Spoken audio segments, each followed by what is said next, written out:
देवाय मम ज्ञानतिमिरिन्दस्य ज्ञानाञ्जनशलाकया चक्षुरुन्मिलितं येन तस्मै श्रीगुरुवे नमः। श्रीचैतन्यमनोभीष्टं स्थापितं येन भूतले स्वयं रूप कदा मह्यं ददाति स्वपदान्तिकं वन्देऽहं श्रीगुरु श्रीयुतपदकमलं श्रीगुरुं वैष्णवांश्च श्रीरूपं साग्रजातां सहगणा रघुनाथान्वितं सजीवं साद्वैतं सावधूतं परिजनसहिता कृष्णचैतन्यदेवं श्रीराधा कृष्णपादान् सहगण ललिता श्रीविशाखान्वितांश्च नमो विष्णुपादाय कृष्णपृष्ठाय भूतले श्रीमते भक्ति वेदांत स्वामिनिति नामिने नमस्ते सरस्वते देवे गौरवाणी प्रचारिणे निर्विशेष शून्यवादी पाश्चात्य देश तारिणे। जय हो श्री कृष्ण चैतन्य प्रभु नित्यानंदा श्री अद्वैत गदाधर शिवासादि गौर भक्त वृंद। हरे कृष्णा कृष्ण कृष्णा हरे हरे, हरे राम राम राम हरे हरे। हरे कृष्णा कृष्णा कृष्णा हरे हरे, हरे राम राम राम हरे हरे। हरे कृष्णा कृष्णा कृष्णा हरे हरे, हरे राम राम राम हरे हरे। हरे कृष्णा। सभी का हार्दिक स्वागत है। प्रणाम प्रभु जी। हरे कृष्ण। पिछले सत्र में आपका कक्षा नहीं हो पाई किन्हीं कारणों से, और बहुत क्षमा प्रार्थी हूँ। कक्षा नहीं छोड़ना चाहता हूँ भाई, परंतु कोई ऐसी कारण से नहीं हो पाया। ठीक है, तो हम अपने श्लोका को याद कर लेते हैं। हरे कृष्णा कृष्ण कृष्ण हरे हरे, हरे हरे राम राम। अन्य अभिलाषिता शून्यं ज्ञानकर्मादनावृतम् अनुकूलेन कृष्णानुशीलनम भक्तिरुत्तमा। जब प्रथम श्रेणी की भक्ति विकसित होती तो व्यक्ति को सभी प्रकार की इच्छा, सभी भौतिक इच्छाओं, अद्वैतवादी दर्शन द्वारा प्राप्त ज्ञान और सकाम कर्म से रहित होना चाहिए। भक्त को निरंतर कृष्ण के अनुकूल सेवा करनी चाहिए, जैसा कि कृष्ण चाहते हैं। नारद पंचरात्र से सर्व उपाधि विनिर्मुक्तम तत्पर्तवेन निर्मलम ऋषिकेन ऋषिकेश सेवनम भक्ति रुच्यते। भक्ति को इंद्रियों को उपयोग करके भगवान की सेवा के रूप में परिभाषित किया गया है। इसे भगवान को प्रसन्न करने के इरादे से अन्य इच्छाओं से मुक्त और अन्य प्रक्रियाओं से बिना किसी बाधा के किया जाना चाहिए। अतः श्री कृष्ण नामादि न भवेद ग्राह्यम इंद्रिय सेवोन्मुखे ही जिह्वादो स्वयं एव स्फुरतियतः। कृष्ण और उनके पवित्र नामों को भौतिक इंद्रियों द्वारा नहीं समझा जा सकता, लेकिन जब कोई व्यक्ति भगवान के पवित्र नाम और पारलौकिक रूप को स्वीकार करने की प्रवृत्ति विकसित करता है तो कृष्ण सहज रूप से जीव और अन्य इंद्रियों में प्रकट होते हैं। अनासक्तस्य विषयान् यथार्हुम् उपयुञ्जतः निर्बंध कृष्ण संबंधे युक्तम वैराग्यम उच्यते। जो व्यक्ति भक्ति के विकास के लिए उपयुक्त वस्तुओं को उपयोग करता है उनसे विरक्त रहता है, जैसा वैराग्य भक्ति के लिए उपयुक्त कहा जाता है।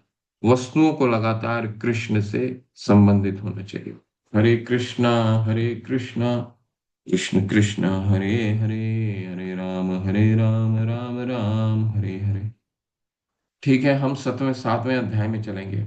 भक्ति रसामृत सिंधु जो हम ये तीसरे स्तर पे पढ़ रहे हैं, ये बहुत ही विस्तार से हम पढ़ने की कोशिश कर रहे हैं। भक्ति रसामृत सिंधु ये ग्रंथ को मैंने इतने विस्तार से पिछले, मैं करीबन 2 ढाई साल से पढ़ा रहा हूँ इसको, परंतु इस बार मुझे पता नहीं क्यों ऐसा इच्छा हुआ, बहुत ही विस्तार से हम पढ़ रहे हैं, तो इतने विस्तार से भक्ति रसामृत सिंधु और आप कोई भी स्तर में पढ़ नहीं पाएंगे।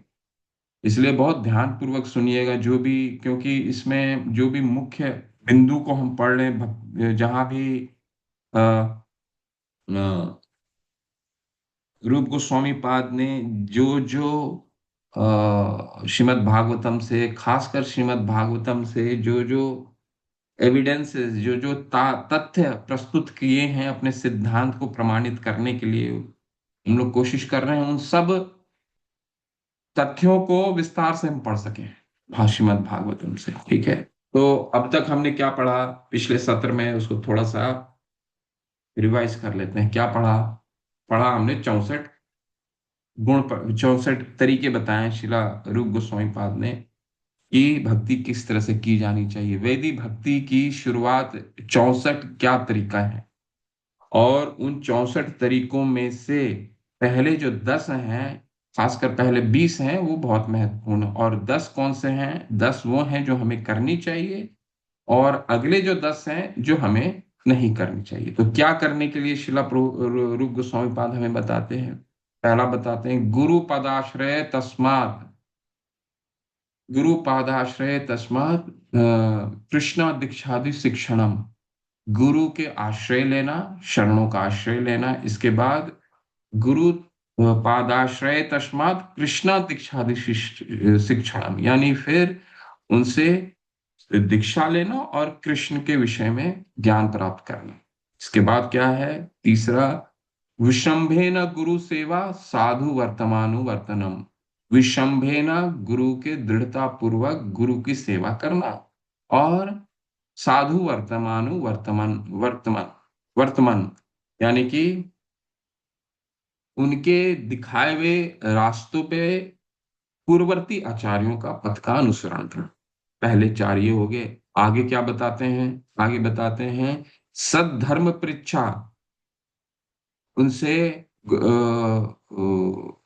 जीवन में, आध्यात्मिक जीवन में किस तरह प्रगति की जाए और जीवन का उद्देश्य क्या है, इसके लिए विस्तार से जिज्ञासा करना। सद्धर्म परीक्षा, भोग आदि त्यागे कृष्णा हेतवे।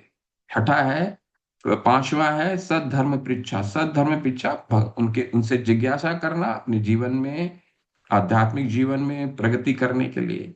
छठा छठा है कृष्णा त्यागे कृष्णा हेतवे, और कृष्ण के लिए जो प्रतिकूल वस्तुएं हैं उनको त्याग करना।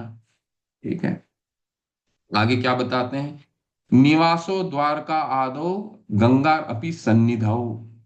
और जहां भी मौका लगे वो द्वारका आदो या गंगा, यानी कि धाम धाम के आसपास वास करना, धाम में वास करना, और गंगा या उन जैसे पवित्र नदियों के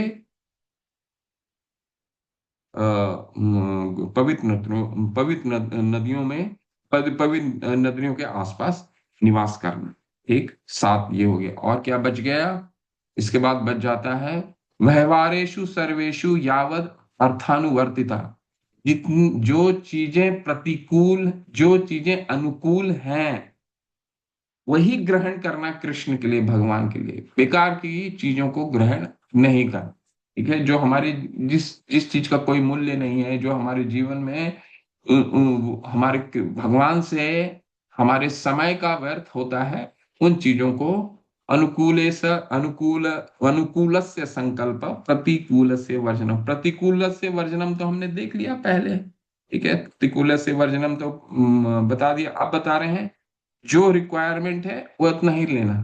ठीक है, इसके बाद क्या बता रहे हैं, नवा क्या है, हरिवासार सम्मानो। हरिवासार सम्मानो का मतलब भगवान के पवित्र दिवस को बहुत ही उत्साह पूर्वक मनाना। एकादशी का व्रत का पालन करना, जन्माष्टमी का व्रत का पालन करना, गौर पूर्णिमा आ रही है, गौर पूर्णिमा को बहुत ही उत्साह पूर्वक उसको मनाना। और अंत में क्या है? अंत में धात्री इष्टवत आदि गौरवम, यानी कि अ, पवित्र वृक्षों, तुलसी महारानी, अमलक के वृक्ष, ठीक है, उस तरह के वृक्षों का हमें पालन करना, उन जैसे वृक्षों का हमें आराधना करना।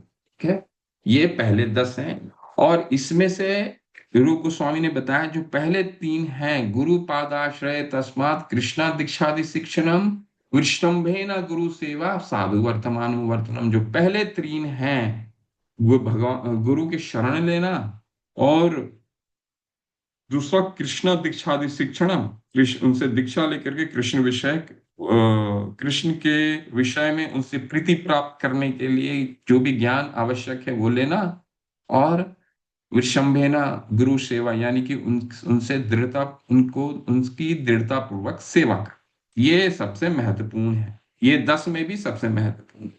ठीक है। अब ये जो 64 विधि है, अब क्या थीम चलने वाली है पूरे भक्ति रसामृत सिंधु में 15वें अध्याय तक। अब ये जो 64 विधि हैं, वो रूप गोस्वामी पाद उसको अलग अलग ग्रंथों से उसको प्रमाण के रूप में, सिद्धांत तो उन्होंने रख दिया, अब अलग अलग ग्रंथों से प्रमाण के रूप में उसको प्रमाणित करेंगे। बहुत सुंदर होने वाला है। अभी अध्याय 7वां अध्याय शुरू करते हैं। तो ये 7वां अध्याय, हालांकि भक्ति रसामृत सिंधु जब आप ग्रंथ पढ़ेंगे, शिला प्रभुपाद ने हमारे हमारे लिए बहुत ही सार के रूप में भक्ति रसामृत सिंधु जब दिया है, तो उसमें उन्होंने अध्याय में विच्छेद कर दिए हैं। शिला प्रभुपाद ने हमारी आसानी से उसको समझने के लिए। परंतु जो भक्ति रसामृत सिंधु जो ग्रंथ है, उसमें अध्याय विभाजित नहीं है। वो कंटिन्यू चलता है। ये तो आप समझिए, ये जो हम पढ़ रहे हैं वो दूसरा लहरी का ही अभी कंटिन्यू चल रहा है। कोई भक्ति रसामृत सिंधु की ओरिजिनल ग्रंथ में कोई अध्याय विषय बदलाव नहीं है, परंतु हमें समझने के लिए शिला प्रभुपाद ने इनको अध्याय में विभाजित कर दिया है। ठीक है। विजय राधा गोविंद की जय। तो हमने अभी ये देख लिया। अब अध्याय 7 में इसका ही एक्सप्लेनेशन है, इसका ही प्रमाण के साथ देंगे। बहुत सुंदर आने वाला है। पहला तीन क्या है? पहला तीन हमने देख लिया। अब पहला तीन देखिए, रूप गोस्वामी पाद बोलते हैं श्लोक में, कह रहे हैं तत् गुरु पादाश्रय यथा एकादशो, यानी कि अब रूप गोस्वामी हमें एक एक चीज, बच्चे बच्चे जो होते हैं ना, आप स्पून जो चम्मच से खिलाने का, आप चम्मच से खिलाएंगे। वो बोले ठीक है, अब तुमको बता दिया, अब तुमको याद तो होंगे नहीं, तो अब तुमको एक एक करके मैं याद कर करके बताता हूँ। ठीक है। तो पहला मैं क्या बताया था? गुरु पादाश्रय, यानी कि गुरु के शरण में, गुरु के शरण के विषय में आपको प्रमाण कर दूंगा। कह रहे हैं तद गुरु पादाश्रयो, गुरु के विषयक, यथा एकादशो का मतलब होता है कि इसका प्रमाण 11वें स्कंद श्रीमद् भागवतम से एक श्लोक में के द्वारा दे रहे हैं। गुरु पादाश्रय के क्या है? तस्मात् गुरु प्रपद्येत जिज्ञासु श्रेय उत्तमम, शब्दे पर च निष्णातम ब्रह्मण्य उपशमाश्रयम। बहुत सुंदर श्लोक है। तस्मात् गुरु प्रपद्यते, यानी कि इसीलिए, देखिए श्लोक का शुरुआत हो रहा है इसीलिए। ठीक है। इसीलिए गुरु के शरण जाना चाहिए। गुरु प्रपद्यते, किस लिए? अब इसलिए को जानने के लिए हमें किस लिए जानना पड़ेगा? ठीक है। अब जो उदाहरण के रूप में, कि मान लीजिए आज आपने बोला कि आज घर में कोई अनाज नहीं बनेगा। ठीक है। अब किस लिए? क्योंकि आज एकादशी है। तो यहाँ पे तस्मात् गुरु प्रपद्येता, गुरु के शरण, इसीलिए गुरु के शरण में जाना चाहिए। तो इसीलिए जाना चाहिए, तो इसलिए को जानने के लिए हमें पहले किस लिए जानना पड़ेगा। क्यों गुरु के शरण में जाना चाहिए? क्या दूसरे लोग को देख करके हमें, जो दीक्षा ले रहे हैं, गुरु के शरण में जाना चाहिए? कि गुरु में शरण जाने के लिए क्या योग्यता है? ठीक है। तो इसको जानने के लिए पहले हम जानेंगे किस लिए जाना चाहिए। तो किस लिए जानने के लिए हम चलते हैं 11वें स्कंद के 18वें श्लोक से स्टार्ट करते हैं। ठीक है। ये उन्होंने क्या दिया? 11:3:21 में है। हाँ, 11:3:21 में थीम ये चलता है श्रीमद् भागवतम में, कि राजा निमि को नव योग योगेंद्र शिक्षा दे रहे हैं। उसमें से नव योग योगेंद्र कौन है? नव योग योगेंद्र ऋषभ देव के 100 पुत्रों में जो 10 पुत्र बच जाते हैं, जो महात्मा बन जाते हैं, उनमें वही है नवयोग, नवयोगेंद्र। उसमें से भी एक नवयोगेंद्र जिनका नाम प्रबुद्ध है, वो राजा निमि को शिक्षा दे रहे हैं। क्या शिक्षा है? बहुत सुंदर शिक्षा है। अभी हम क्या जानने की थीम क्या चल रही है? गुरु पादाश्रय तस्मात्, यानी कि उसके विषय में भगवान रूप गोस्वामी ने बोला तस्मात् गुरु प्रपद्येत, इसीलिए गुरु के शरण में जाना चाहिए। तो इसलिए कुछ जानने के लिए कि किस लिए जाना चाहिए, हम आगे पढ़ रहे हैं। आगे क्या है? 18वें श्लोक, इसी स्कंद का 11:3 क्या कह रहा है? 11:3-18, कर्मण्यर्भारमानानां दुःख दुःख हत्याय सुखाय च पश्येत पाप विपर्यासम मिथुनी चारिणां नृणाम। बहुत सुंदर श्लोक है, आप मेरे साथ पढ़ सकते हैं। कर्मण्यर्भारमानानां दुःख हत्याय सुखाय च पश्येत पाप विपर्यासम मिथुनी चारिणां नृणाम। इसमें कह रहे हैं कर्मण्यार भार माना नाम, श्री प्रबुद्ध वाचा। प्रबुद्ध कह रहे हैं राजा निमि को, जो नवयोगेंद्र हैं, वो कह रहे हैं कर्माणी, देखिए कितना सुंदर है, कर्माण्यार भार माना नाम। हम जीवन में क्या करते हैं? फलदायी कर्म, कर्मान्य, अर अरब भाना नाम यानी प्रयास करना, दुख हत्या यानी दुख की हत्या। हम जीवन में क्या हमारा प्रयास रहता है? जीवन में हमारा क्या पर, बहुत सुंदर श्लोक है ये। इतना सुंदर श्लोक है, आप समझ लीजिएगा तो बहुत आनंद आने वाला है। दुख हत्याय सुखाय च, हमारी जीवन में जो भी प्रयास रहती है, क्या प्रयास, वो प्रयास आगे बताएंगे। हमारा प्रयास यही रहता है कि हम दुखों की हत्या कर दें और सुख हमें प्राप्त हो जाए। यही है ना? और कुछ है हमारा जीवन का उद्देश्य? कर्मण्यर भार माना नाम दुख हत्याय सुखाय च पश्चेत पाक विपर्यासम, और इसी के लिए मिथुनी चारि नाम निर्णाम। मिथुनी चारि नाम निर्णाम मतलब पुरुष और स्त्री के रूप में लोग विवाह करते हैं। क्यों विवाह करते हैं? दुख की हत्या हो जाए और सुख की प्राप्ति हो जाए। यही है, विवाह करते हैं, पत्नी आती हैं, बच्चे होते हैं, और इसके बाद घर गृहस्थी दी जाती है। ठीक है, पहले इसका अनुवाद अनुवाद पढ़ लेते हैं, फिर इसको समझाता हूं। प्रबुद्ध ने कहा मानव समाज में पुरुष और स्त्री की भूमिकाएं स्वीकार करते हुए बद्ध जीव यौन संबंधों में बंध जाते हैं। इस प्रकार वे अपने दुख को दूर करने और अपने सुख को असीमित रूप से बढ़ाने के लिए निरंतर भौतिक प्रयास करते रहते हैं। लेकिन ये समझना चाहिए कि अंततः उनके ठीक विपरीत परिणाम प्राप्त होता है। दूसरे शब्दों में उनका सुख अंततः लुप्त हो जाता है, और जैसे जैसे उनकी उम्र बढ़ती है उनकी भौतिक कष्ट भी बढ़ जाता है। कितना सुंदर श्लोक है, बोलिए। प्रभुत यहाँ कह रहे हैं कि देखिए, मिथुनी चारि नाम निर्णाम, व्यक्ति अपने दुखों की हत्या करने के लिए, दुखों की हत्या हो जाए और सुख की प्राप्ति हो जाए, इसके लिए क्या कर रहा है? इसके लिए विवाह करता है, बच्चे आते हैं, घर बनाता है, नौकरी करता है, जितना भी काम करता है, उसके पीछे का उद्देश्य क्या है? कि दुख की हत्या हो जाए और सुख आ जाए।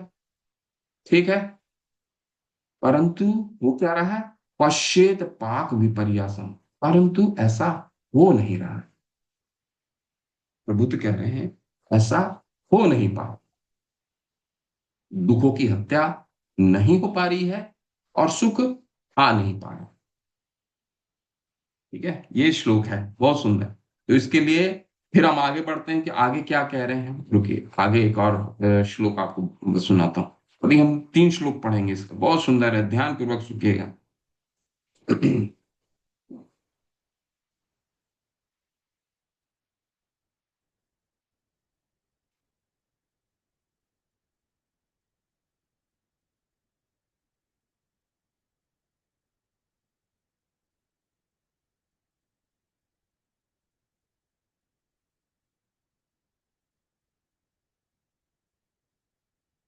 वेदाबेस में वेदाबेस की हेल्प लेते हैं, हाँ।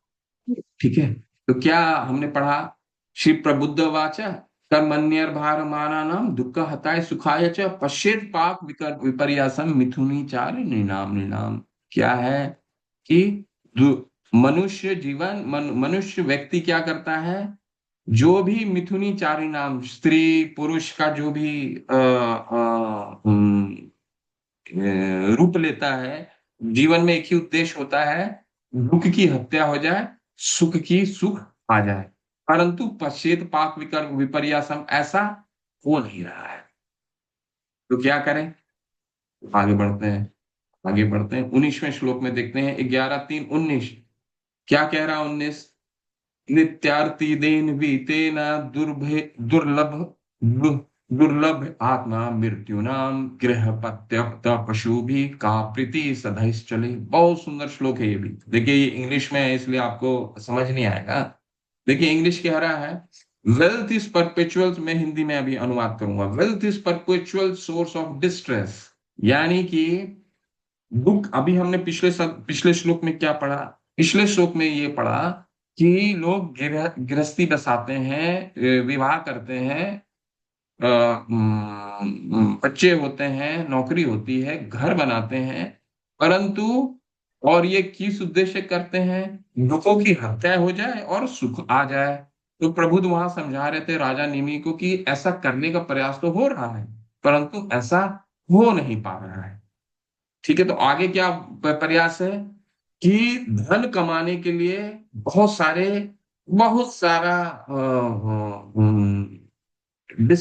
सोर्स ऑफ डिस्ट्रेस, यानी कि जो धन है ये केवल और केवल जीवन में उत्पात मचाने का कार्य करता है। It is most difficult to acquire and it is virtual death for the soul. ये सबसे कठिन, इसको कमाने के लिए सुबह से शाम लोग खटते हैं, और इसके कमाने से, धन को इकट्ठा करने से आत्मा को, क्योंकि है तो जड़ वस्तु, धन तो है जड़ वस्तु, और आत्मा को इसमें कोई संतुष्टि नहीं होती है। आत्मा को कोई लेना ही नहीं देना नहीं है कि आपके बैंक में कितना अकाउंट में पैसा पड़ा है। इतना संतुष्ट हुआ होता तो धनी से धनी व्यक्ति धन कमाने के पश्चात बहुत खुश होता है।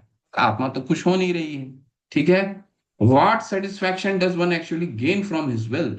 Similarly, how one can gain ultimate or permanent happiness from one's so-called home, children, relative, domestic animal, which are all maintained by one's hard-earned money? तो पैसे से, पैसे कमाने के लिए सुबह से शाम मनुष्य कार्य करता है, परंतु आत्मा को तो संतुष्टि हो नहीं पा रही है। ठीक है, हालांकि धन कमाने के लिए मना ही नहीं की गई है, लेकिन धन से संतुष्टि नहीं प्राप्त हो रही है, ये प्रभु तो कह रहे हैं। और जितनी भी चीजें हैं, घर हैं, बच्चे हैं, रिश्तेदार हैं, लोग पशुपालन भी कर लेते हैं, कुत्ते पाल लेते हैं और कई तरह के पशु पालते हैं, बिल्ली पालते हैं, कई तरह के पशु पालते हैं, परंतु उससे खुशी प्राप्त हो ही नहीं पा रही है। उदाहरण के रूप में मान लीजिए घर में सब परिवार गण बहुत अच्छे हैं, माता पिता बहुत अच्छे हैं, पत्नी बच्चे सब अच्छे हैं, सब बहुत व्यवहारिक रूप से अच्छे हैं, इसके बाद भी उदाहरण के रूप में सोच करके देखिए, क्या ऐसा संभव है कि एक व्यक्ति इन अच्छी चीजों को लेकर के भी खुश रह सकता है? क्या उसके शरीर में किसी तरह का तकलीफ नहीं आएगा? क्या उसके रिश्तेदार उसको बचा पाएंगे, या फिर उसको पैसा बचा पाएगा? नहीं हो पाएगा ये। तो पैसा कमाने के चक्कर में वो, उसको आत्मा को संतुष्टि नहीं मिल रहा है। ठीक है, चलिए अब आगे क्या कह रहे हैं प्रबुद्ध। बहुत सुंदर श्लोक है, एवं लोकम परम विद्या नश्वरम कर्म निर्मिताम सतुल्यस्तस्य ध्वाम ध्वंसम यथा मंडल वर्तिनाम। बहुत सुंदर है ये भी। क्या सुंदर है श्लोक में, क्या कह रहे हैं कि देखिए, ये तो पृथ्वी जगत का हो गया, तो भूलोक का हो गया भाई, इससे ऊपर के लोग चले जाए, एवं लोकम परम विद्यान, यानी कि स्वर्ग लोग चले गए, वहां तो कामना होगी सुख की। यहां से जाने के पश्चात स्वर्ग लोक अगर किसी को प्राप्ति हो जाती है तो वहां भी तो खुशी की, वहां तो बिल्कुल खुशी होगा। अच्छा, एक आप लोग से प्रश्न करते हैं, प्रश्न में विनोद में करते हैं। मान लीजिए एक ऐसी जगह आप चले गए जहां ना आपको कमाना पड़े, ना कुछ करना पड़े, ऐसे ही सब कुछ आराम से मिल जाए, तो कोई तकलीफ नहीं होनी चाहिए, कोई प्रयास करने की जरूरत नहीं है। पैसे ऐसे ही मिल जाते हैं, सुख सुविधा ऐसे मिल जाता हूँ, स्वर्ग तो ऐसी जगह है, फिर वहां क्या तकलीफ हो सकती है?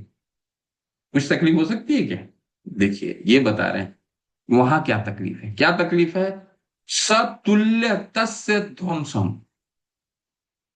तुल्य तस्य ध्वंसम का मतलब हो गया कैरेक्टराइज बाय राइवलरी और इक्वल्स। अरे स्वर्ग में भी है सतुल्य तस्य ध्वंसम। तुल्य तस्य का मतलब हो गया वो मेरे से ज्यादा खुश नजर आ रहा है, उसका घर, उसका घर ज्यादा ज्यादा उसमें ज्यादा अ, ये है, उत्साह है, उत्साह उल्लास ज्यादा है उसके घर में। तो तुलनात्मक रूप से एक तरह से ईर्ष्या की भावना स्वर्ग में भी आ जाती, तुल्यतस्य। ठीक है, तुलनात्मक रूप से तुलना करने लग जाते हैं तो क्या हो जाता है, तुलना अगर करने लग जाए तो एक तरह से ईर्ष्या आने लग जाती है। और क्या होता है स्वर्ग में? ध्वंसम। ध्वंसम का मतलब है हमारा 100 वर्ष 70 वर्ष का उम्र है, तो स्वर्ग में तो 10,000 का वर्ष का उम्र है। लेकिन ये वो हमेशा विचलित रहते हैं। ध्वंसम मतलब हमेशा विचलित रहते हैं कि कब हमारा कब मृत्यु आने वाला है क्या, मृत्यु आने वाला है क्या, मृत्यु आने वाला है क्या। यथा मंडलवर्ती नाम। तो स्वर्ग में भी चैन नहीं है, बताइए। जहाँ पैसा कमाने की चिंता नहीं है, किसी तरह का चिंता नहीं है, प्रभु तो राजा निम्न को कह रहे हैं, नहीं नहीं वहां भी चिंता है। इस तरह की चिंता है, दो तरह की चिंता है, कि उसका घर में वो ज्यादा मेरे से खुशी है, प्रसन्न, उसके घर में ज्यादा खुश है। और दूसरा, मेरी मृत्यु आज नहीं तो कल तो आने वाली है, 10,000 वर्ष भी जीवन है, लेकिन वो 10,000 वर्ष कब खत्म हो जाए बाबा, अब मेरा भोग विलास संपन्न हो जाए। तो स्वर्ग में भी चैन नहीं है। ठीक है, इसीलिए क्या करना चाहिए? इसीलिए इसीलिए तस्मात् गुरु पदाश्रया। अब समझ आया आपको? देखिए कितना सुंदर है। अब रूप गोस्वामी बता रहे हैं तस्मात् गुरु जिज्ञासु। तो हमने ये पढ़ लिया, इसलिए क्यों आना चाहिए, गुरु का शरण क्यों लेना चाहिए? कर्मण्य भार माना नाम, यानी कि इस भौतिक जगत में दुख हत्याय सुखाय च, दुखों की हत्या करने की कोशिश कर रहे हैं, सुख प्राप्त करने का प्रयास कर रहे हैं, हर तरह का प्रयास कर रहे हैं, घर बना रहे हैं, परिवार आ रहा है, पैसे कमाने की कोशिश की जा रही है, पर सुख आ नहीं पा रहा है। फिर हमने क्या पढ़ा? हमने पढ़ा जितना धन कमाने की कोशिश की जा रही है, धन आत्मा को संतुष्ट कर नहीं पा रहा है। ठीक है, इसके बाद हमने क्या पढ़ा कि सबसे उच्च लोक यानी स्वर्ग लोक में भी चले जाएं तो वहां भी मन में चिंता बनी रहती है। किस तरह की चिंता बनी रहती है? तुल्य आत्मा, यानी कि तुलनात्मक दृष्टिकोण में एक ईर्ष्या की भावना रहती है। और मृत्यु कब मृत्यु कब मेरे को घसीट लेके चले जाए, चाहे वो 10,000 वर्ष क्यों ना हो। तो जब ये विचलित है तो क्या करना चाहिए? तस्मात् गुरु प्रकृत्या, इसीलिए गुरु के शरण लेनी चाहिए। यही कारण है गुरु की शरण लेनी। ये श्लोक इतना महत्वपूर्ण है। अब ये श्लोक में आप हैं, तस्मात् गुरु प्रपद्येत जिज्ञासु श्रेय उत्तमम, शब्दे पर च निष्णातम ब्रह्मणस्य उपाश्रयम। तस्मात इसीलिए, गुरु यानी आध्यात्मिक गुरु, पहला तीन में बहुत फोकस करेंगे हम। पहला जो तीन रूप गोस्वामी ने बताया है कि क्यों गुरु के पहला तीन क्यों महत्वपूर्ण है, गुरु का आश्रय क्यों लेना चाहिए, जिसकी शरण लेनी चाहिए, जिज्ञासा जिज्ञासु होना चाहिए, उत्तमम सर्वोच्च कल्याण के बारे में पूछना चाहिए, शब्दे वेदों में, परम यानी परे यानी परम में मतलब परम में, च मतलब और, निष्णातम यानी पूर्णतः ज्ञानी, ब्रह्मण यानी परम सत्य को जानने वाला, पाश्रयम उपशमम उपशम आश्रयम यानी भौतिक मामलों से विरक्त। ठीक है। तो इस श्लोक में दो लोगों के बारे में बताया जा रहा है। पहला क्या है, शिष्य की क्या योग्यता होनी चाहिए गुरु के पास जाने के लिए, पहला। दूसरा, गुरु की क्या योग्यता होनी चाहिए। ठीक है। अतः जो भी व्यक्ति वास्तव में सच्ची खुशी चाहता है, उसे एक प्रामाणिक आध्यात्मिक गुरु की खोज करनी चाहिए और दीक्षा द्वारा उसकी शरण लेनी चाहिए। प्रामाणिक गुरु की योग्यता यह है कि उन्होंने शास्त्रों के निष्कर्षों का गहन, देखिए ध्यान पूर्वक, शास्त्रों का गहन चिंतन से प्राप्त किया हो और वे दूसरों को इन निष्कर्षों से अवगत करा सकें। ऐसे महान व्यक्तित्व जिन्होंने सभी भौतिक सुखों को त्याग कर परमेश्वर की शरण ली है, उन्हें ही प्रामाणिक आध्यात्मिक गुरु समझना चाहिए। आपसे प्रश्न है, क्या प्रश्न आएगा? पढ़ लीजिए अच्छे से, प्रश्न आने वाला है। प्रश्न क्या है? शिष्य को क्या कहा जा रहा है, शिष्य की क्या योग्यता, दो योग्यता मैंने बताया। इसीलिए किसी लिए के बारे में चर्चा हो गई, किस लिए? इसीलिए गुरु के शरण में आनी चाहिए। सच्ची खुशी चाहने के लिए आध्यात्मिक गुरु की खोज करनी चाहिए। ठीक है। अब प्रश्न ये है, तो यहाँ पे तो शिष्य और गुरु की योग्यता के बारे में चर्चा हुई है, तो क्या शिष्य की क्या योग्यता होनी चाहिए, प्रश्न है आपसे। शिला प्रभुपाद बताते हैं ना, क्या बताते हैं शिला प्रभुपाद, कि भक्ति सिद्धांत सरस्वती ठाकुर महाराज ने भी कहा है कि शिष्य को गुरु को फैशन में नहीं चुनना चाहिए। गुरु कोई फैशन नहीं है। और तो शिष्य की क्या योग्यता होनी चाहिए गुरु आश्रय लेने के लिए, प्रश्न है आपसे। पढ़ लिया हमने, क्या आश्रय होनी चाहिए, क्या योग्यता होनी चाहिए, कितनी योग्यता होनी चाहिए, क्या क्या योग्यता होनी चाहिए, ये बताइए।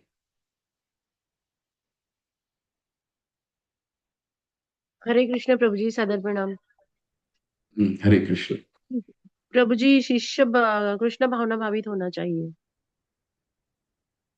कहाँ शिष्य? अभी कृष्ण भावना, गुरु तो अभी दीक्षा दी शिक्षणम होगा तब तो कृष्ण भावना भावित होगा। अभी कहाँ हुआ है कृष्ण भावना भावित? हरे ये तो कृष्ण। कृष्ण से शिक्षा लेगा। अभी गुरु की से दीक्षा लेगा, फिर गुरु से शिक्षा लेगा, तभी तो होगा गुरु सिखाएंगे। अभी तो आगे आएंगे वो, जब गुरु जब सिखाना शुरू करेंगे तभी तो कृष्ण भावना भावित होगा वो। हरे करेक्ट। कृष्ण प्रभु जी, सादर प्रणाम। प्रभु जी, शिष्य को गुरु के पूर्ण शरणागत होना चाहिए और आज्ञाकारी होना चाहिए और उनका सेवा करना चाहिए। ओके, तो तीन आपने बोल दिया, ठीक है। ओके, और क्या होना चाहिए? अनुकंपा माता तद क्या कह रहे हैं, क्या योग्यता तद होनी चाहिए? तद विधि परिपातेन परिप्रश्न सेवया प्रभु जी, उस पे मतलब गुरु से हमें जिज्ञासा करनी चाहिए कि हम कैसे क्या करें, तो और आदर पूर्वक उनकी बातों को हमें लेना चाहिए। ये तो चौथा हो गया, गुरु पादाश्रय तस्मात् कृष्णा दीक्षादि शिक्षणम विश्रम्भेन गुरु सेवा साधु वर्तमानुवर्तनम। तो तीसरे तीसरे आप गुण में चले गए, विश्रम्भेन गुरु सेवा। अभी तो गुरु की सेवा योग्यता थोड़ी है, जब शिक्षा ग्रहण करने लगेगा तब तो गुरु विश्रम्भेन गुरु सेवा। अभी तो शिष्य बनने के लिए क्या इसको योग्यता है? शिष्य अभी तो पहला शिष्य है, शिष्य बनना है। बाद में थर्ड स्टेप में जाएगा तो तब विषम गुरु सेवा, तब जो आप कह रहे हैं वो ठीक है। ठीक है कि विषम गुरु सेवा। माता ने कहा कृष्ण भावना भावित होना चाहिए, वो तो सेकंड है। कृष्णा दीक्षादि शिक्षण, हाँ होगा, वो भी होगा। आप जो कह रहे हैं वो भी चाहिए, वो होगा पहले। लेकिन सबसे प्राथमिक क्या है, प्राइमरी क्या है, first and Guru only most important? गुरु की शरण लेना, गुरु शरणागति की प्रभु शरण। जी। शरणागति। शरणागति तो तब आएगी जब पूर्ण, अभी विश्रम्भे न गुरु सेवा, जब जब पूर्ण श्रद्धा हो जाएगी, वो भी नहीं। सुधीर प्रसारी प्रभु बताइए, क्या हरे योग्यता होनी चाहिए शिष्य की? प्रभु जी, मतलब सबसे पहले तो श्रद्धा हमारे हिसाब से बहुत जरूरी है। और श्रद्धा के साथ साथ हमें जो वो अपनी इंद्रियों को कंट्रोल में करने की वो भी रहना चाहिए, है ना। जब हमारी इंद्रियां ही कंट्रोल में नहीं रहेंगी तो हम क्या गुरु के समझेंगे बातों को, है ना। ये तो जब शिक्षा लेंगे, दीक्षा लेंगे, तब तो इंद्रिय कंट्रोल में आएंगी, कि हाँ, इंद्र सब कुछ करके गुरु के पास जाएंगे। तो गुरु चाहिए फिर क्यों, सब कंट्रोल ही हो गया तो। देशों को मानना पड़ेगा हमें गुरु के, और श्रद्धा रखनी पड़ेगी अपनी।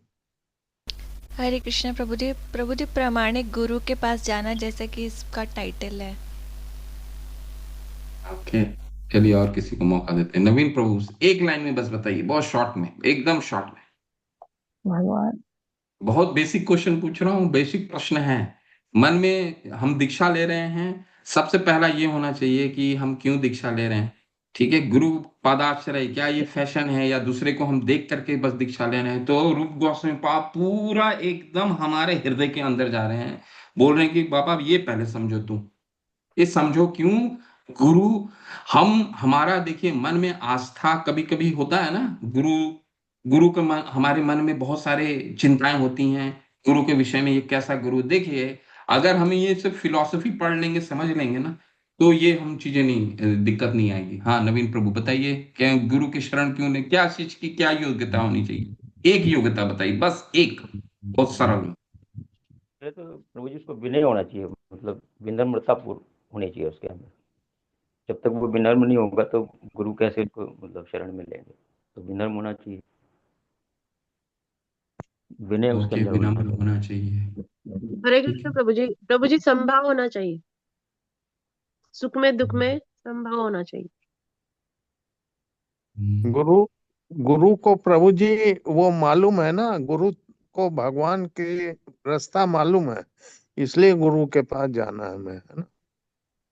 प्रभु जी, हाँ, शिष्य को चाहिए कि गुरु को ईश्वर के रूप में माने, ताकि हम अ, आगे बढ़ सके, क्योंकि भगवान के रूप में अगर गुरु को मानेंगे तब हम आगे उनके उनको विश्वास करके आगे बढ़ सकते हैं। तो शिष्य की पहली योग्यता है कि वो अपने गुरु को भगवान के रूप में माने। हरे कृष्णा प्रभु जी। ओके। शिष्य को पूर्ण समर्पण होना चाहिए गुरु के प्रति। हरे कृष्णा।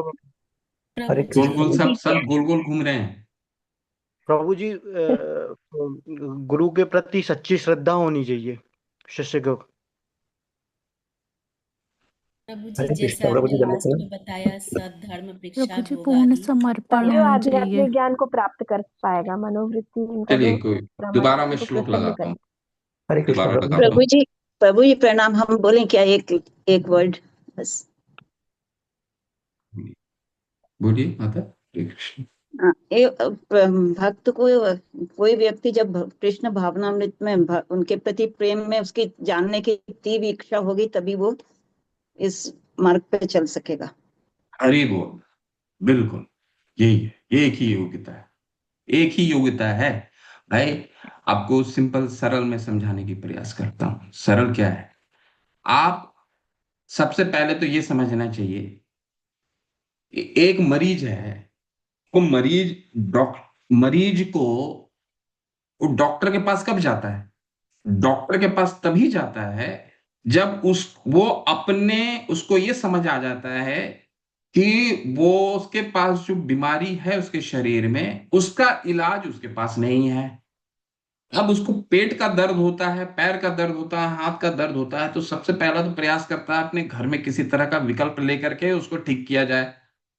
वो ठीक नहीं होता है और सारे प्रयास से वो थक जाता है, तब वो जाता है डॉक्टर के पास।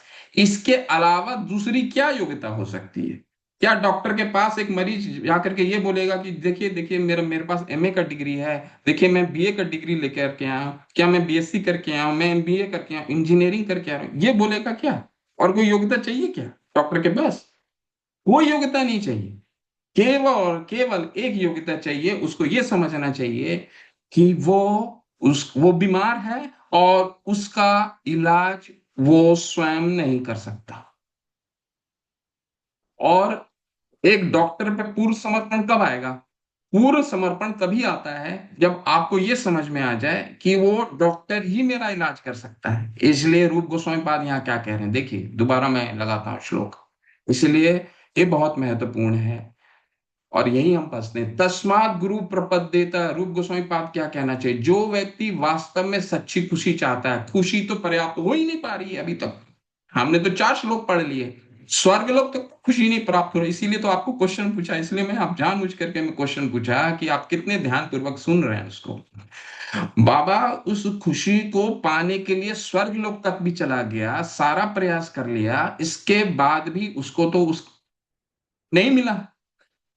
पैरासीटामोल खा लिया, जड़ी बूटी खा ली, सारी चीजें कर ली उसने, परंतु वो शारीरिक कष्ट उसको गया नहीं गया। स्वर्ग लोग भी जाकर के वो वापस आ रहा है। प्रबुद्ध कह रहे हैं निमिक को, हमने 4 श्लोक पढ़ लिए श्रीमद् भागवतम के, कोई उपाय नहीं है, इसीलिए उसको खुशी चाहने के लिए प्रमाणिक आध्यात्मिक गुरु की खोज करनी चाहिए। इसीलिए सारा प्रयास करने के बाद अब उसको डिग्री दिखाने की कोई जरूरत नहीं है डॉक्टर के पास जाने के लिए। डॉक्टर के पास जाना है केवल मरीज स्वयं को, मेरे से अब मेरा इलाज आप कर दो, मैं खुशी नहीं मेरे से प्राप्त हो पा रही, मैं सारा प्रयास कर लिया, यहां से लेकर के स्वर्ग लोक तक चला गया, नहीं हो पाया मेरे से, इसीलिए गुरु के पास जाना चाहिए। ये बात एक योग्यता है और कोई योग्यता नहीं है। गुरु के पास केवल उसको ये समझना चाहिए कि जो मैं बीमार हूं पहला, और मेरा इलाज मैं स्वयं नहीं कर पाऊंगा। कार्पण्य दोषो उपहत स्वभाव पृच्छामि त्वाम धर्म सम्मूढ़ चेता यत श्रेयसयात निश्चितम ब्रूहि तन्मे शिष्यस्ते हम शांति माम त्वाम प्रपन्नम। भगवान अर्जुन ने भगवान से बोला, अब मेरे से ये कृपण दुर्बलता के कारण, देखिए भगवत गीता में भी यही चीज है, मैं अपनी कृपल दुर्बलता, क्या दुर्बलता हो गया, अर्जुन कहां तक चले गए थे, पशुपतास्त्र पाने के लिए शिव जी को प्रसन्न कर लिया, इसके बाद भी तस्मात् गुरु प्रपद्येता, कहीं संतुष्टि नहीं मिली, विचलित नहीं हो पाए, और अंत में गए और बोले कि बाबा शिष्यस्ते हम शांति पाप, अब जो श्रेय है मेरे लिए, जो सबसे अच्छा है वो मुझे बताइए। परीक्षित महाराज सुखदेव गोस्वामी के पास सारा प्रयास करने के बाद जब कुछ नहीं हुआ, तब गए और फिर बोले जो श्रेष्ठकर है मेरे, जिससे भगवान की प्रीति प्राप्त हो सकती है वो बताइए। 7 दिन में फिर श्रीमद् भागवतम उन्होंने सुनाई, प्रीति प्राप्त हो गई। गुरु का शरण लेने के लिए केवल एक योग्यता है कि हम अपने आप को समझें कि हम बीमार हैं और हमारी खुशी हमारे से नहीं हो पाएगी, हमसे तो नहीं जुगाड़ हो पाएगा, आपको भगवान गुरु के पास ही जाना, यही योग्यता है।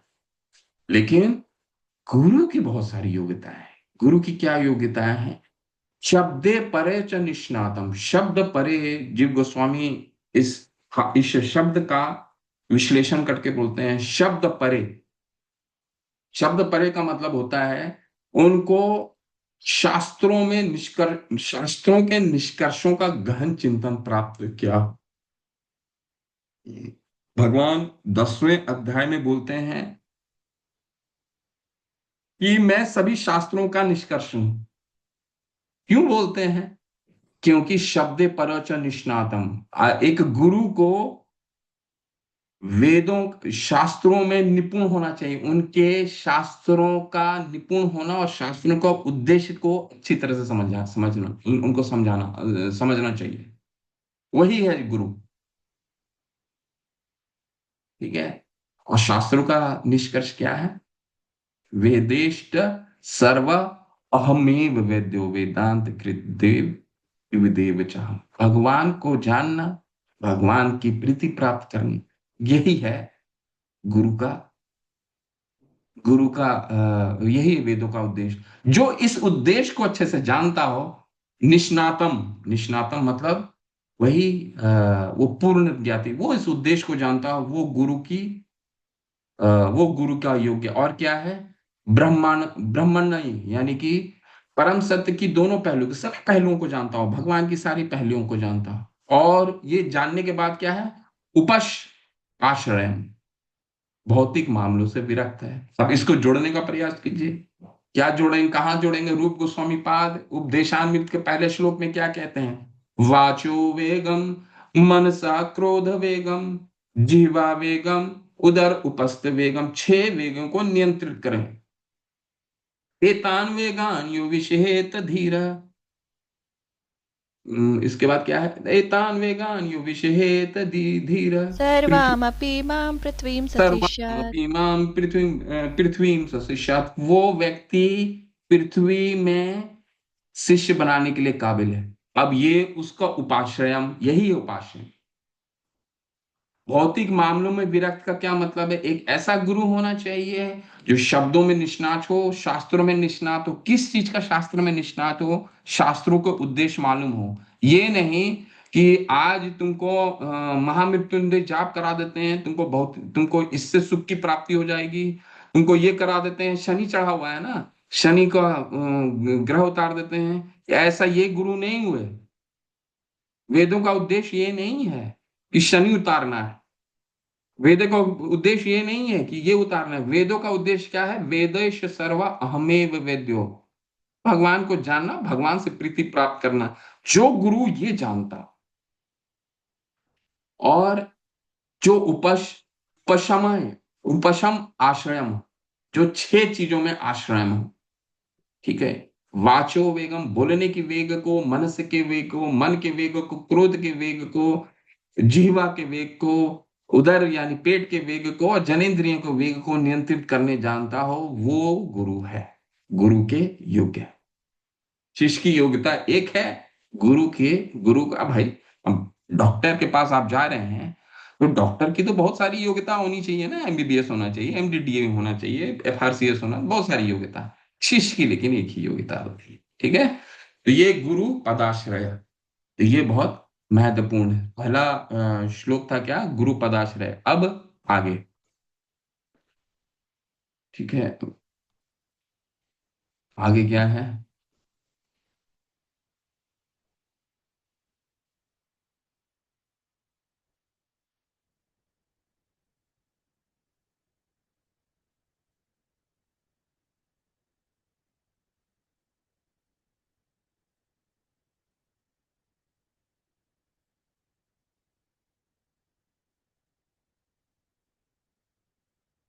आध्यात्मिक गुरु से दीक्षा ग्रहण करना और निर्देश प्राप्त करना, ठीक है।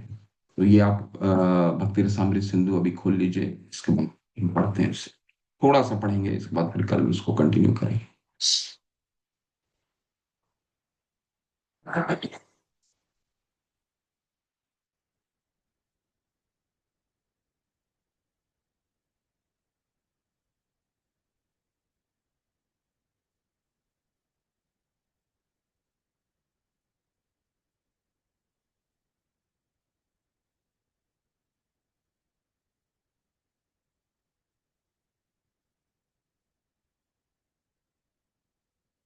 पढ़ लीजिए, कंक्लूजन पढ़ लीजिए।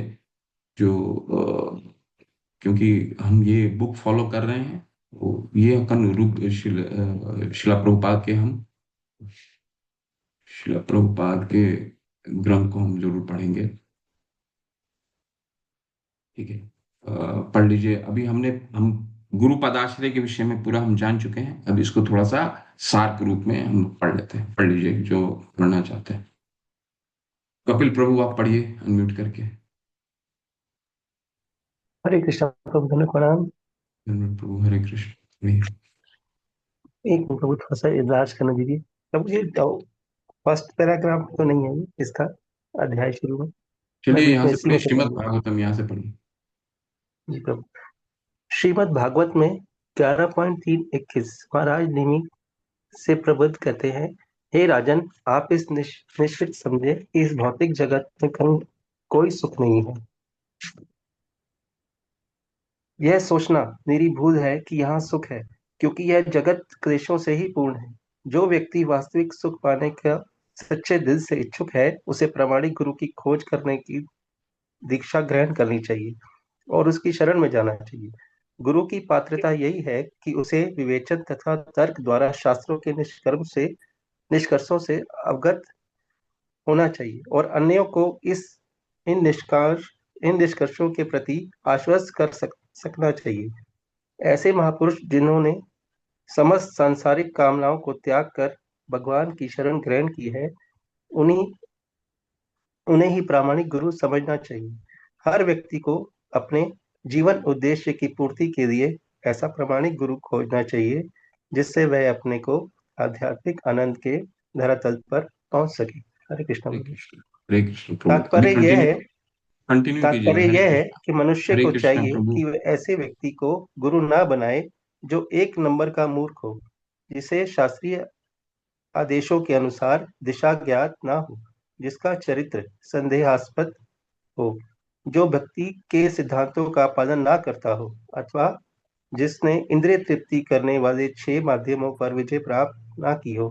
इंद्रिय तृप्तियों के 6 माध्यम हैं: जीभ, उपस्थ, उदर, क्रोध, मन तथा शब्द। जिन्हें इन 6 को वश में करने का अभ्यास किया हो, उसे विश्व भर में शिष्य बनाने की अनुमति है। आध्यात्मिक जीवन में प्रगति के लिए ऐसे गुरु बनाना एक परीक्षा की घड़ी है। प्रामाणिक गुरु की शरण प्राप्त करने वाला भाग्यशाली व्यक्ति बिना किसी संदेह के आध्यात्मिक मोक्ष के मार्ग का पथिक बनता है। गुरु से दीक्षा लेना बस और बस बस बस बस बस। हरे कृष्ण, हरे हरे कृष्ण।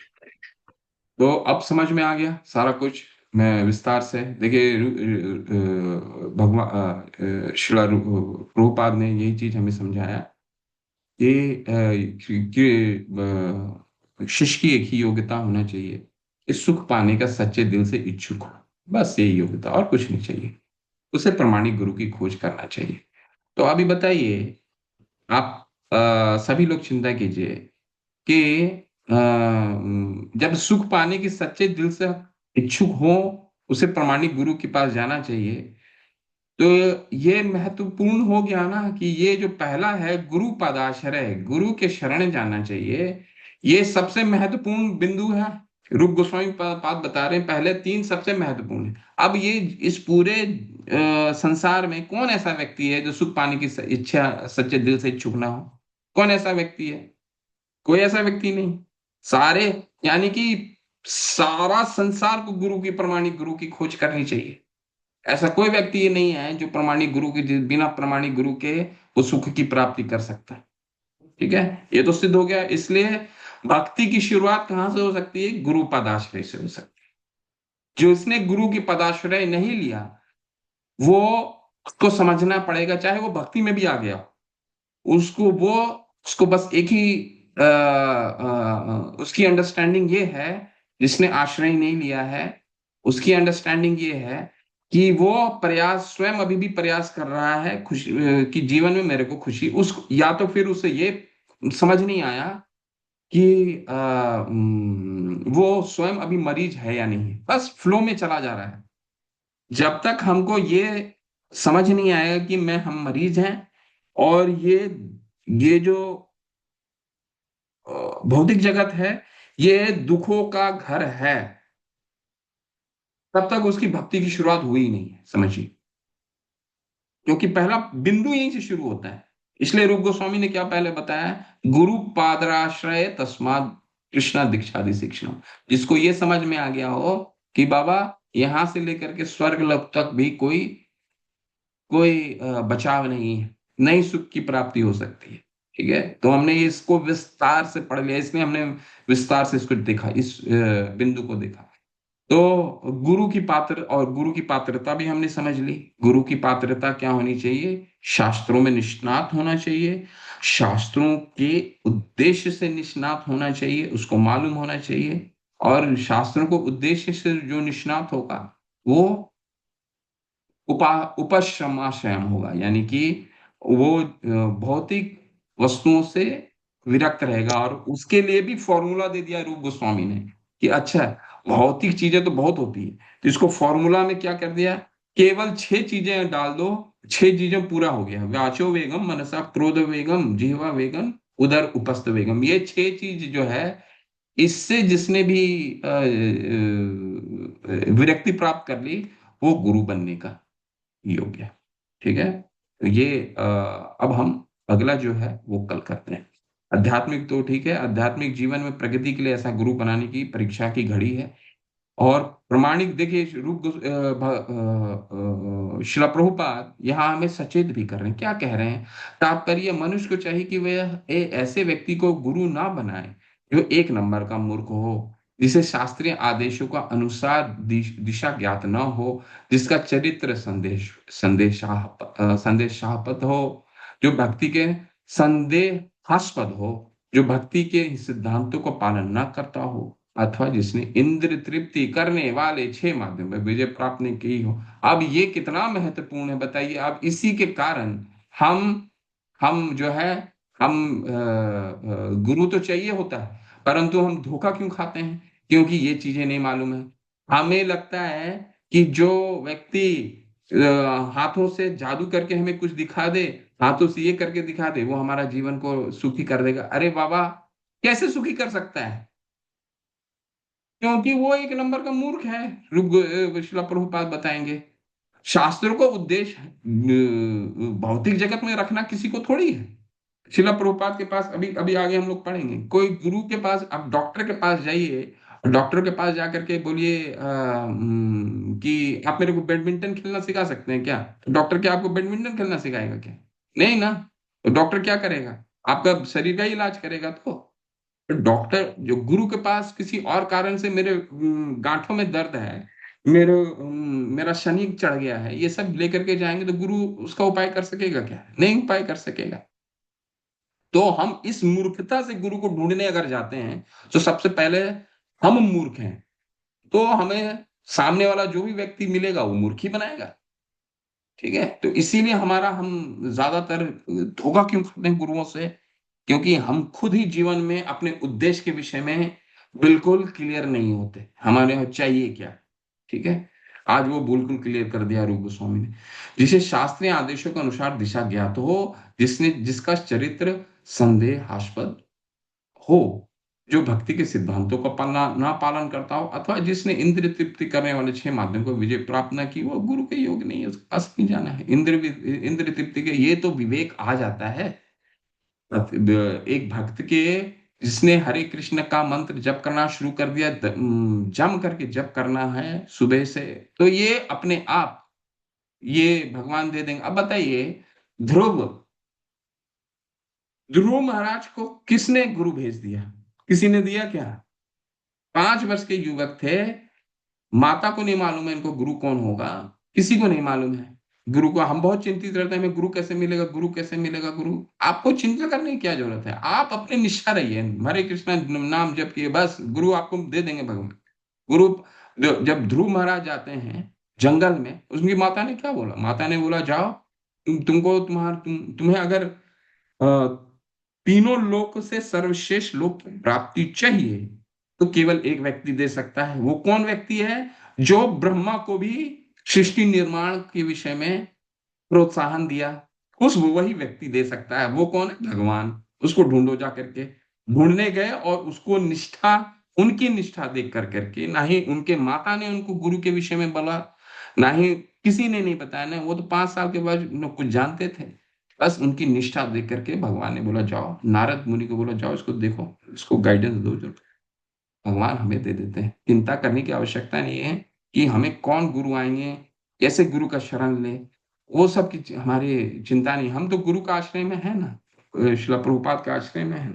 इसको निष्ठा पूर्वक करते रहिए। जिन्होंने भी दीक्षा नहीं ली है, दीक्षा लेने का केवल एक योग्यता होनी चाहिए, जब हमें ये समझ में आ जाए कि ये भौतिक जगत जो है वो दुखों का घर है, और हमें अब ऐसे डॉक्टर के पास जाना है जो हमें इसका निवारण कर सके। ठीक है, तब हमें दीक्षा लेनी चाहिए। ओके, जय श्रीला प्रभुपाद, रूप गोस्वामी पाद की जय। कोई किसी का संशय है? हरे कृष्ण प्रभु जी। तो फिर प्रभु जी, ध्रुव महाराज भी तो पहले कृष्ण भावना भावित हुए, तब उनको गुरु मिले ना? हाँ, कृष्ण भावना भावित हुए, उनको मालूम ही कहाँ था। वो तो जानवर में ढूंढ रहे थे भगवान को, सब जानवरों के पीछे भाग रहे थे, भालू के पीछे भागते थे कि कहीं ये इसमें तो नहीं, ये तो भगवान नहीं है। उनको तो कुछ मालूम ही नहीं कि जंगल में मिलेंगे कहाँ भगवान। जब नारायण की उनकी नारायण साक्षात्कार हुआ। बस माता ने बता दिया कि बाबा तुमको भगवान ही, जंगल में जाओ, भगवान की निष्ठा पूर्वक तुम आराधना करो, वो तुमको प्राप्त हो जाए। जो तुम चाहते हो, त्रिलोक, तीन लोकों से सर्वश्रेष्ठ लोक चाहिए, तुमको प्राप्त हो जाएगी।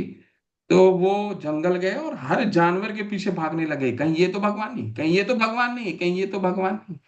लेकिन फिर उनकी दृढ़ता देख करके नारद मुनि पीछे पीछे गया। नारद मुनि बंदा, जब उन्होंने फिर उनका परीक्षण लिया गया, नारद मुनि ने परीक्षण लिया कि बाबा तुम तो 5 साल के बच्चे हो, क्यों आए हो ये सब करने के लिए? अरे माता तो होती हैं, कभी इधर उधर बोल देती हैं, लेकिन दिल से नहीं लगाना चाहिए सब बातों को। जाओ, अभी तो खेलने खाने की उम्र है। नारद मुनि पहले बहुत बहकाते हैं उनको कि जाओ जाओ, पहले परीक्षा लेते हैं कि किसके है, कितना दृढ़ है।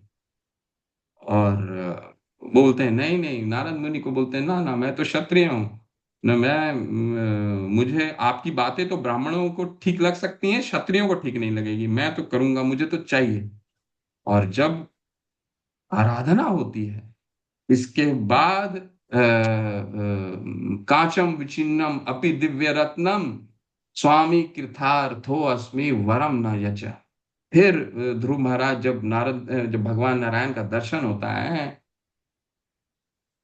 तब बोलते हैं कि अब मैं कांच ढूंढने निकला था और मुझे अभी दिव्य रत्न मिला है, और स्वामी कृतार्थो अस्मि वरम न यचे। अब मुझे कुछ नहीं चाहिए, अब कुछ भी, कोई तीन लोक नहीं, कोई लोक नहीं चाहिए, अब जो जो चाहिए था वो मिल गया।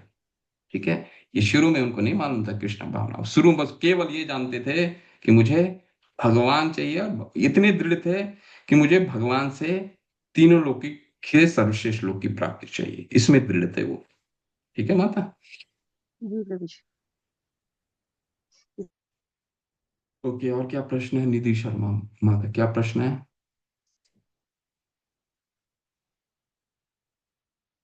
कुछ प्रश्न है क्या कि हाँ, हरे हैंड रेज कृष्णा करते प्रभु जी, ये पहले पहले का किया हुआ है। हैं? ओके, ठीक है। और किन्हीं का कोई प्रश्न नहीं है ना? ठीक है, चलिए। वाञ्छाकल्पतरुभ्यश्च कृपा सिंधु एव च पतिता नाम पावने भयो वैष्णवे भयो नमो नमः। अनंत कोटि वैष्णव वृंद की जय, श्रील प्रभुपाद की जय, रूप गोस्वामी पाद की जय जय। नमाचार्य श्री हरिदास ठाकुर की जय। निताई गौर प्रेमानंदे।